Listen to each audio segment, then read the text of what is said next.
Hello, my name is Steve Schultz. I'm a teacher at Lacombe High School and the advisor for the Ecovision Club. Hi, I'm Lucia. I'm a grade 9 student. Hi, my name is Brock, and I'm in grade 11. Hello, my name is Prairie, and I'm in grade 12, and you're tuned into Climate Action Figures.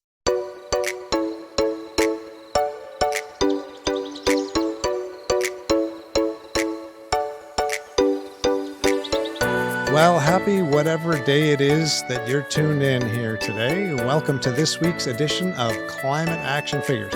My name is John Whidden, and this week, École Secondaire Lacombe Composite High School is in the house. We're going to hear about some amazing things going on at that exemplar of public education. But first, this week's Quick Fix. We're going back to our friend Linda in Calgary, who says, if you have a glass electric cooktop, reuse the same burner as much as possible, as half the energy of the first heating goes into the glass, not your food. So thanks to Linda for sharing another quick fix. Welcome, Team Ecovision. What do you think about that quick fix? I love that quick fix. We spend so much time and energy trying to create new inventions when, if we could, make the old inventions more efficient. I think reusing energy is one of the most innovative, practical ways on saving energy and saving the environment. Now, to introduce your school is going to take half the podcast, but that is what caught my attention in the first place. So here goes. École Secondaire Lacombe Composite High School is famous for student-led, run, and administered projects. You're the first in Canada to have a net zero geodesic tropical greenhouse, the first in Canada to offer beekeeping for credits, a 2-acre edible forest, wow, fruit trees, raised beds, the first of its kind goat barn housing up to 12 goats, and the barn is self-sustained and powered. It has its own rainwater. Maybe the first school to build Indigenous ecological garden on top of the goat barn, no less. Reintroducing 25 sacred herbs and attracting pollinators. Part of the first UN COP conference, which allowed youth under 18 to enter negotiations. And in 2022 was included in the world's top 10 schools for environmental action by T4. I feel like we need a moment to digest all of that, but I'm not making this stuff up. I've gathered it along the way, so I should ask if I have all those facts straight. Absolutely correct. The only thing that listeners should probably know is this has taken 18 years to implement all these projects. So it just didn't happen overnight. Okay. It's a gradual process. Not just in the last few months. That's good to know. Now, the first thing I have to ask you is, for the students, what is it like to go to a school like that? For me, it's very rewarding. Learning about all of this, like coming in new and learning about all this, it seems very rewarding to me, personally. When I first joined the school, I was astounded by how many options we have. Of course, we have all the core courses, we have the sciences, and then we have a bunch of other stuff from cooking and very much including the beekeeping and goat keeping courses. When I found these out, my mom wouldn't stop talking about them. She still doesn't stop talking about them. And I hope in the future to be a part of those as well. I'm not technically a student at this school yet, but I will be enrolled here next year. And I'm extremely excited to be involved with all the goats and the beekeeping and everything I can. Wow, Lucia, you're so enthused about the school, you're going early. That sort of segues into a question I had for you, which is how many of these projects cross over into classes, or are most of them extracurricular? Some of them are extracurricular, while most of them, like the beekeeping, that's a class, and goat husbandry, that's a class too. And another one would be greenhouse. That is a class here too, which I have taken last semester. Well, that's cool. Now, in a beekeeping class, how many students would actually be in a beekeeping or a husbandry class? Typically, we are supposed to lock the class at 28, but the classes are so popular that we have a waiting list of over 100 students. So they've continually asked me, is there any way we can increase the numbers? And so the largest class that we've run currently is 36 students. So 36 students is a challenge for beekeeping, especially. But the school was so pleased with the enrollment that they tripled the size of our bee apiary, and we're now allowed to have up to 10 hives. So 4 to 5 students per hive is now a little bit more hands-on and manageable for the students. Wow.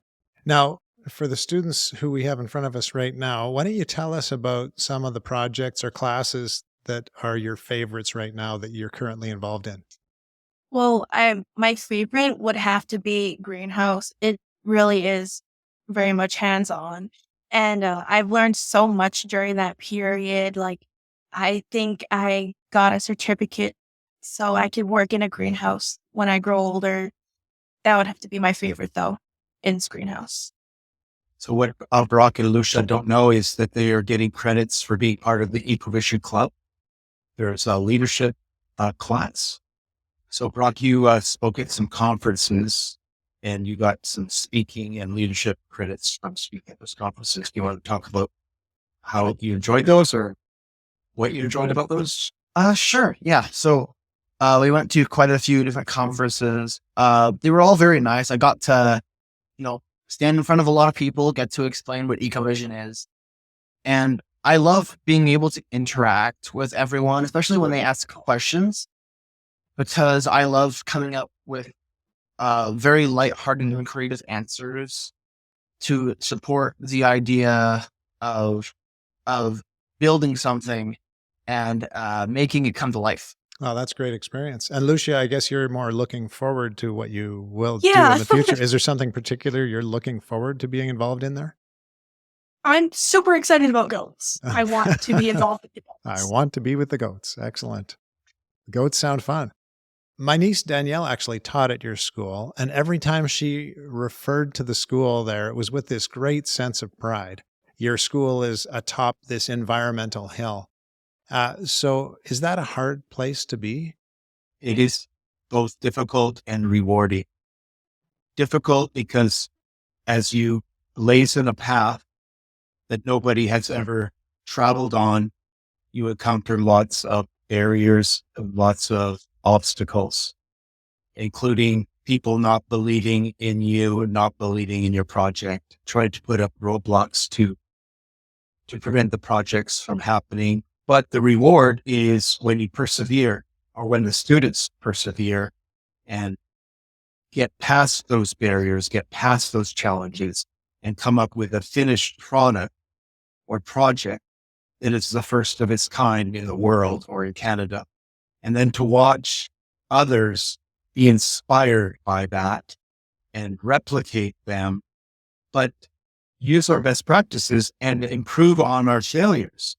And that is inspirational, because that is what ultimately what my goal is, and what our goal as an environmental club is to pass on the knowledge that we have so that every school in Canada can have an environmental club with the infrastructure that would make it viable and productive. Right. And from a student perspective, do you feel a sense of pressure on you because you go to this school? I guess a little bit, not too much for me specifically, because I'm always as soon as I'm done one thing, I'm the kind of person who wants to move right on to the next thing. Of course, there is a little bit of pressure I put on myself to do better, but that's just because I want to be good at what I do, and I always know there's a better way of doing things. We talked about this garden that's atop the goat barn. That's correct? We have two in front of the goat barn and one on top of the goat barn. Okay, great. So garden all around the goats. And there's an indigenous aspect to this garden that I'm not totally clear on. So Prairie, do you want to tell us a bit about that? The one that's right behind the goat barn is called the EPIC Garden, which stands for Educational Pollinator Indigenous Carbon Capture. And what that means is we have placed 25 different plants of indigenous heritage, and it has been really informational. I am not very knowledgeable on my culture, but joining this school has given me more knowledge than I would have ever expected coming here. Do you want to share with us something you've learned or something that you have integrated from your Indigenous background that connects with that garden? Well, I helped with the naming ceremony for it. So the indigenous name is called Ogoema Askasis. That means Little Mother Earth. And I was to give protocol to the elder so he could give us the name. And I did not know what that meant, what protocol was. And that was one information that I found out while helping the naming ceremony of Little Mother Earth. Oh, very cool. So we had a ton of workshops during the naming ceremony, such as beading, dressmaking, learning how to powwow dance, drumming for the boys. And I helped in the workshop beading to teach other students while I was also learning as well. I helped advocate for Ecovision and I was the ambassador helping elders to their places, and I helped set up the naming ceremony, and I got to see the ceremony, and it was really fun. Oh, that sounds wonderful to have that kind of integration in your school with the First Nations culture and the elders. Great. I have one more thing to Please add. do. There is also a powwow that happened, and some students were able to see it too. So I just wanted to add that, the students at our school was able to see a part of my culture. That's great. So you've talked about the long time in the making, 18 years, and it makes me wonder, what are the roots of all these amazing programs? Why Lacombe? It happened anywhere, in my humble opinion. It's just, I got a hold of my purpose, and my purpose is to make student leaders. And it happened 18 years ago when a student heard me say in my science class that words without actions are meaningless. And she came to me 6 months later after it percolated in her head for 6 months and said she wanted to take our school off the grid. This is back in 2006, Wow. when only one other school had even approached solar power, and that was Cochrane High. And I told her she was crazy and gave her 3 challenges, and she met all 3 challenges. To make a long story short, 3 years later, we had the second largest solar array on any school in Western Canada. And we flipped the switch and started supplying about 5% of our school's electrical energy. So what that awakened in me was that students care, and that I have a purpose to allow students to become leaders, and specifically ecological leaders in this case.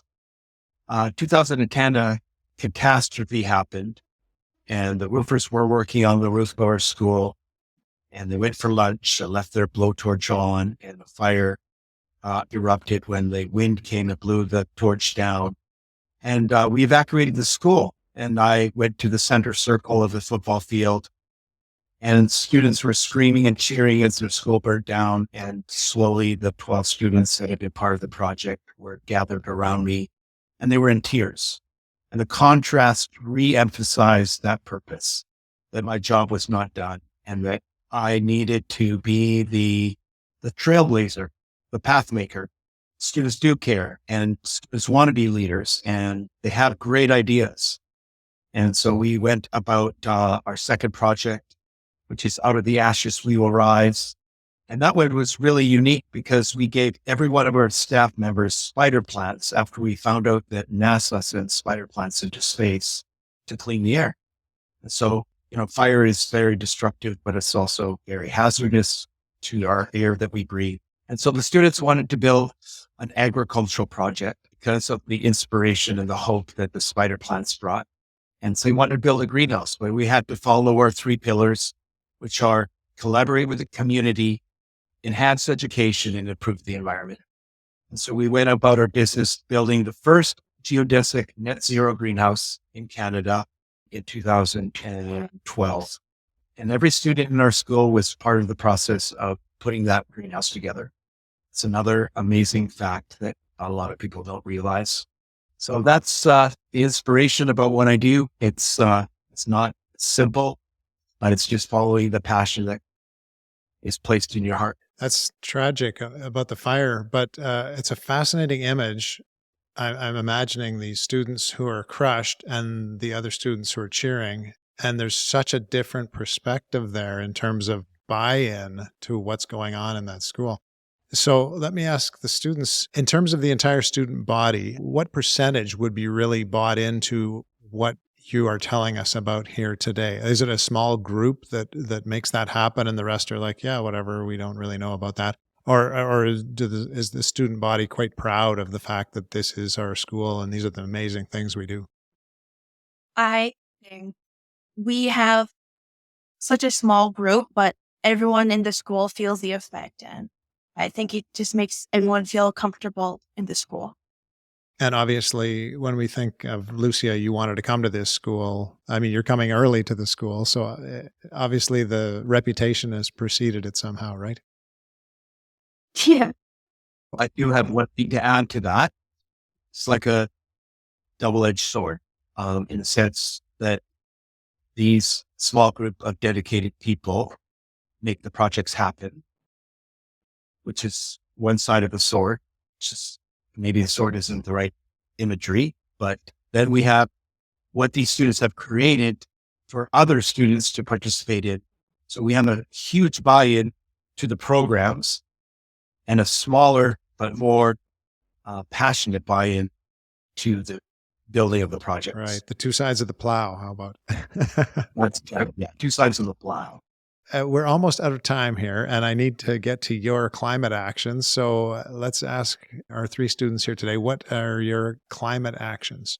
Well, I'm set to go to a decarbonized paper retreat, which we write a paper and give it to the government. That's what I'm interested in doing. Very cool. Where's that happening, by the way, Prairie? When? Sometime in April. And where do you go for that? North of Edmonton to a CAPS. Decarbonize is run by the Center for Global Education. And the paper is just advocating for youth voice on climate action. And so the paper will outline all the actions that the collective schools that participate would like to see supported by the government. That's great. And Brock, what's your climate action? I guess my climate action would be harvesting the herbs and be working in the greenhouse, because every day we harvest herbs for places like cilantro and chives. We have a giant aquaponic system in the greenhouse, which is cool. We have to feed the fish every day. We have some banana plants, although I have not seen any banana grow yet. And we also go in there to harvest mint. That's where we also keep our milk. And currently we've started growing some new trees in there that I've been making sure every week I look over. That sounds wonderful. And Lucia, what's your climate action? I mostly just do harvesting herbs and doing deliveries to cilantro and chive. And I guess when you focus on locally grown things by your high school, you get a plug for your restaurant on a podcast, right? That seems fair enough. And would you believe I've only been to your town a couple of times in my life, and I've actually eaten at that restaurant. Delicious food provided in part by students at the local school. Very cool. As we wrap up, I just want to ask, in this world that can seem a little dismal sometimes, what gives you hope? What gives me hope is the determination to pursue action on climate change amongst the community and this year. That's what gives me hope. Oh, my turn. Okay. What gives me hope is the people. Not everyone is into that kind of stuff, because some people just want to stay in the dumps for as long as they want. But some people, like what one of the other projects was called, want to rise from the ashes and want to do great things. And because of those people, that's how groups like this forms. And I know these people exist because we are all those kinds of people. And we're not the only ones. Yeah, I have hope because I know that with the amount of like-minded people around the world, including youth, we are going to make a change, and we have been making changes in the environment, even if they're small at the moment.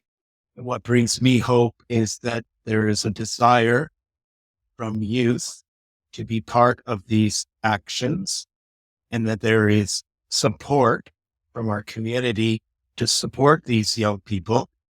And that, again, this has already been stated, that we're not alone. I have a common phrase that students and adults alike should pursue after their sweet spot. And their sweet spot is where passion, your skill set, and your ability to make a living all meet. And I have found my sweet spot, and these students are on their way to finding their sweet spot as well. Well, thank you so much for sharing your sweet spots with us, Prairie, Brock, Lucia, and Steve. And thank you, listener, for joining us here today. And if you really enjoy this podcast, please share it with everyone you know, maybe even some people you don't know. We will be back again next week, same time, same place, to hear from some more climate action figures. Until then, Go figure. Go figures. Go figures. Go figures.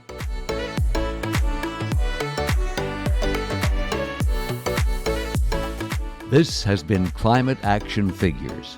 Our show is produced and hosted by John Whidden. Our creative consultant is Kayla McIntosh. Our theme song is Hawaii Vacation by Tavari. You can find us on Instagram, Facebook, and YouTube at Climate Action Figures. That's all one word. And if you have any other questions or comments that arose from this or any episode, feel free to reach out to us at climateactionfigures@gmail.com. And thank you for listening. We'll be back next week with another Climate Action Figure.